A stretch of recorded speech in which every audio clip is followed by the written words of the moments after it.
흔히 중풍으로 알고 있는 뇌졸중은 사망 위험이 높을 뿐더러 심각한 후유장애를 남겨 환자뿐 아니라 가족들까지 괴롭히는 무서운 병이다.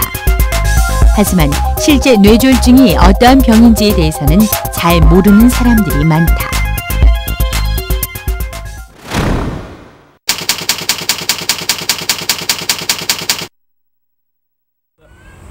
글쎄요, 중풍이 아닌가요?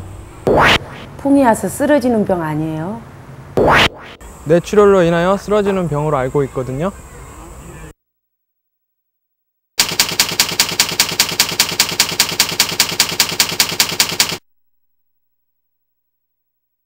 걱정은 되지만 그 대처에 대해서는 잘 모르겠습니다.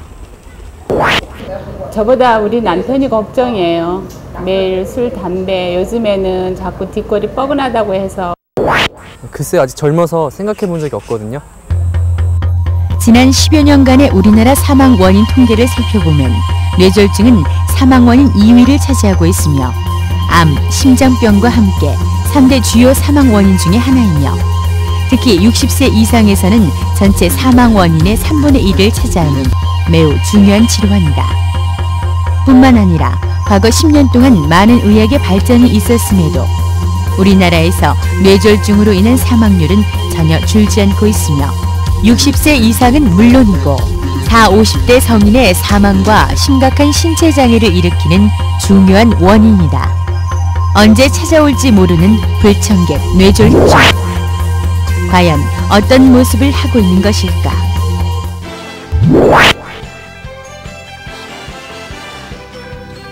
뇌졸중이란 뇌에 혈액을 공급하고 있는 혈관이 막히거나 터지면 그 부분의 뇌가 손상되어 신체 장애가 발생하는 질병이다.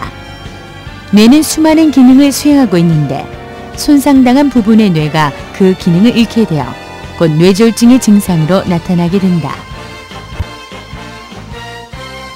뇌졸중은 뇌혈관에 문제가 생기는 병인데 혈관이 막혀서 피가 통하지 않기 때문에 발생하는 뇌경색과 뇌혈관이 터지는 뇌출혈 두 가지가 있습니다.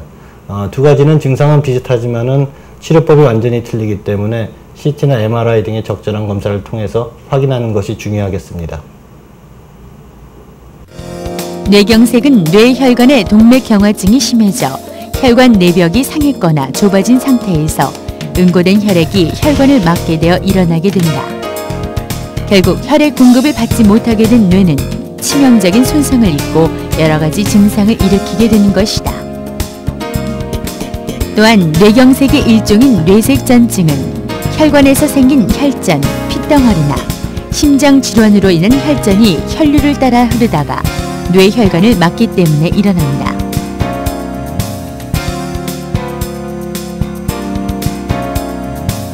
전체 뇌졸중의 약 30%를 차지하는 뇌출혈은 뇌혈관이 터져서 생긴 출혈로 인해 뇌 조직이 손상되는 질병이다. 이는 주로 고혈압에 의한 경우가 많지만 혈관 기형, 혈관꽈리나 종양에 의한 출혈도 뇌졸중 발병의 원인이 되기도 한다. 따라서 뇌졸중은 다양한 형태가 있으므로 검사를 통해 각각의 뇌졸중 형태에 따른 적절한 치료가 중요하다. 뇌졸중은 예고 없이 어느 날 갑자기 찾아오지만 발병 원인이 한순간에 만들어지는 것은 아니다. 물론 뇌졸중이 나이가 들면서 늘어나기는 하지만 고혈압, 심장병, 당뇨, 고지혈증 등의 질병을 방치하거나 젊어서부터 오랫동안 축적된 나쁜 생활 습관이 중요한 원인이다. 뇌졸중은 여러 가지 요인들에 의해서 발생할 수가 있는데 그 중에서도 고혈압이 뇌졸중의 가장 중요한 위험 요인이 됩니다. 고혈압이 있는 환자분들은 정상인에 비해서 뇌졸중의 위험이 약 5배가량 증가하는 것으로 알려져 있습니다. 따라서 고혈압 환자분이 혈압을 정기적으로 체크하지 않으시고 혈압 관리를 게을리 하신다면 뇌졸중은 환자분 바로 옆에 와 있다는 사실을 명심하셔야 될 것입니다. 그 외에도 흡연, 당뇨병 등도 뇌졸중의 위험을 2배가량 증가시키는 것으로 알려져 있습니다.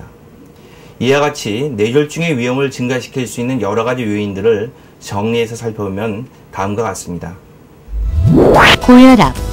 안정 상태에서 측정해본 혈압 중 위의 혈압 수축기가 140 또는 아래 혈압 확장기가 90 이상이었던 적이 있다. 담배를 피운다. 당뇨병이 있다. 심방세동 등의 부정맥이 있다고 진단받은 적이 있다. 심장 판막증, 심근경색증 등 심장병을 진단받은 적이 있다. 동맥경화증이 있다고 진단받은 적이 있다.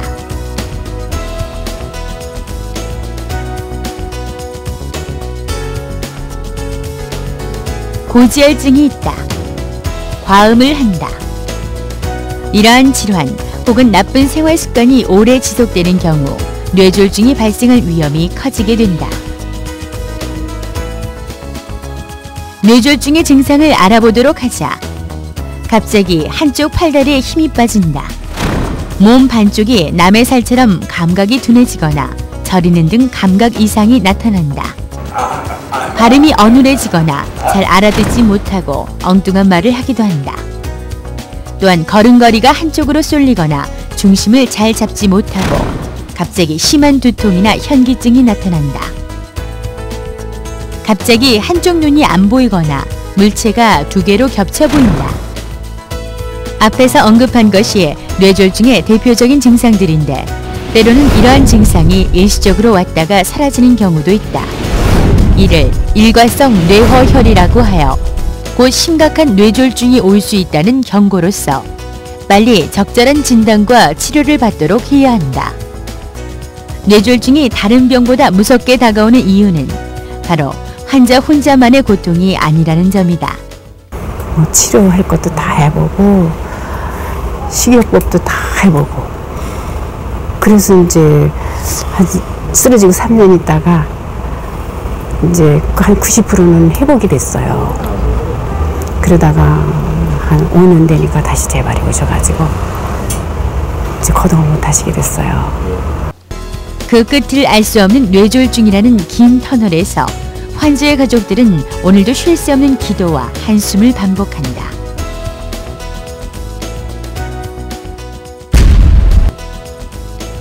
적을 알고 나를 알면 백전백승. 이제 뇌졸중의 실체를 알았으니 잡는 방법을 터득하는 일만 남았다. 하지만 원인을 모조리 파악을 해도 적을 잡는 일은 그리 호락호락하지 않다. 바로 뇌졸중이 인간의 신체를 다스리는 중추, 뇌를 침범하기 때문이다. 뇌경색 치료에 있어서 가장 중요한 것은 발병 후 치료 시작까지의 시간입니다. 뇌혈관이 막혔다고 하더라도 3시간 이내의 경우에는 혈전용해제를 사용하여 막힌 혈관을 뚫어주기 때문에 좋은 치료 효과를 얻는 경우도 있습니다. 또한 3시간이 지났다고 하더라도 여러 가지 다른 약제들을 사용하여 뇌경색의 진행을 막아야 합니다. 뇌출혈의 치료는 출혈 부위, 원인, 출혈량에 따라 달라집니다. 일반적으로 출혈량이 적으면 흡수될 때까지 내과적으로 치료를 합니다. 그러나 출혈량이 많거나 혈관 촬영에서 이상이 동반되면 수술이 필요한 경우도 있습니다. 뇌졸중은 한순간에 일어나는 질환이기 때문에 갑자기 쓰러진 환자의 응급처치가 매우 중요하다. 정신을 잃은 환자의 의식을 깨우기 위해 찬물을 끼얹거나 뺨을 때리는 행동을 해서는 안 된다. 손가락을 따거나 함부로 약을 먹이는 행위는 과학적 근거가 없고 오히려 환자에게 해를 끼칠 수 있다.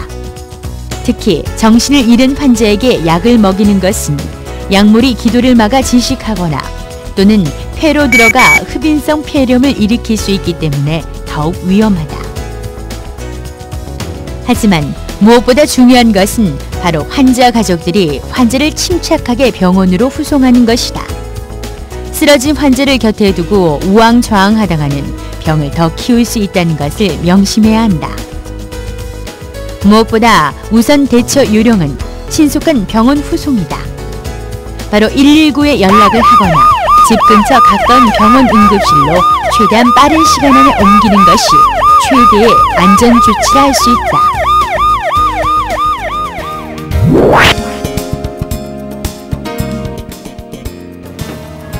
뇌졸중은 가족과 환자 모두에게 심각한 후유증을 남기는 무서운 병이다. 하지만 뇌졸중의 전조 증상이 나타난 즉시 병원으로 옮겨 응급처치를 한 후 적절한 재활 치료를 받으면 장애를 최소화하거나 경우에 따라서는 정상으로 회복될 수도 있다.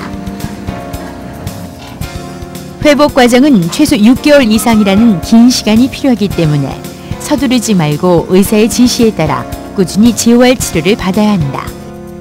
하지만 재활 치료 이상으로 중요한 것이 사전 예방이다. 특히 뇌졸중은 한여름의 장마와 같은 병이다. 미리 독을 쌓고 쏟아지는 빗물을 대비하지 않으면 한순간에 전 재산을 잃듯 일생을 잃을 수 있는 질환인 것이다. 처음에 눈물이 같아서 병원에 입원했는데요. 처음에 한 달간 2주간 약물 치료를 계속 받았습니다. 그래서 받다 보니까 이렇게 좋아지게 됐고, 그 다음에 이제 재활치료 같이 받았는데요. 재활치료 받고 나서 더 좋았습니다. 쓰고 결하고요. 다르다.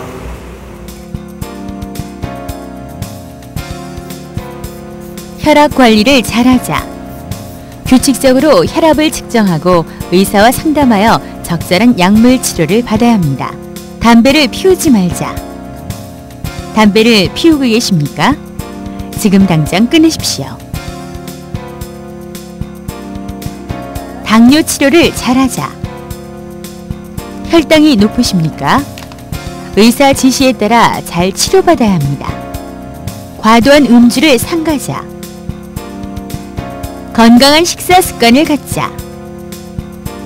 동물성 지방이나 콜레스테롤이 적은 음식을 싱겁게 먹도록 합시다. 적어도 일주일에 4일은 하루에 30분 이상 운동을 합시다. 운동 중에서는 가벼운 달리기, 빨리 걷기, 자전거 타기와 같은 것이 좋습니다. 정기적인 진료가 필요합니다. 뇌졸중의 위험 인자들은 기본적인 진찰과 검사로도 쉽게 알 수 있습니다. 뇌졸중을 예방하기 위해서는 앞서 말씀드렸던 뇌졸중의 원인, 즉 위험 요인들을 잘 관리하셔야 됩니다.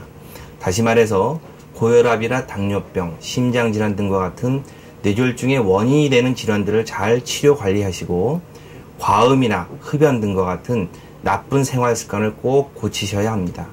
특히 뇌졸중을 한번 앓은 적이 있는 환자분들께서는 재발 방지를 위한 약물 치료를 꾸준히 받으셔야 합니다. 간혹 약을 먹어도 증상의 호전이 없다든지 혹은 이미 증상이 다 좋아졌다는 이유로 임의로 약물 복용을 중단하시는 환자분들이 있는데 이럴 경우 재발 위험이 매우 높아 위험합니다. 뿐만 아니라 뇌졸중은 치료보다도 발병 이전에 예방하는 것이 더욱 중요한 질병이기 때문에 평생 동안 예방 약물을 꾸준히 복용하시는 것을 잊으셔서는 안 될 것입니다. 뇌졸중은 온 가족이 함께 알아야 하는 병이다. 환자 자신의 낫고자 하는 의지도 중요하지만 무엇보다 온 가족의 희생이 없다면 예방하기도 치유되기도 쉽지 않은 질환이다. 언제 찾아올지 모르는 공공의적 뇌졸중. 철저한 예방이 없다면 당신의 가정에도 뇌졸중의 그림자가 소리 없이 다가올 수 있다.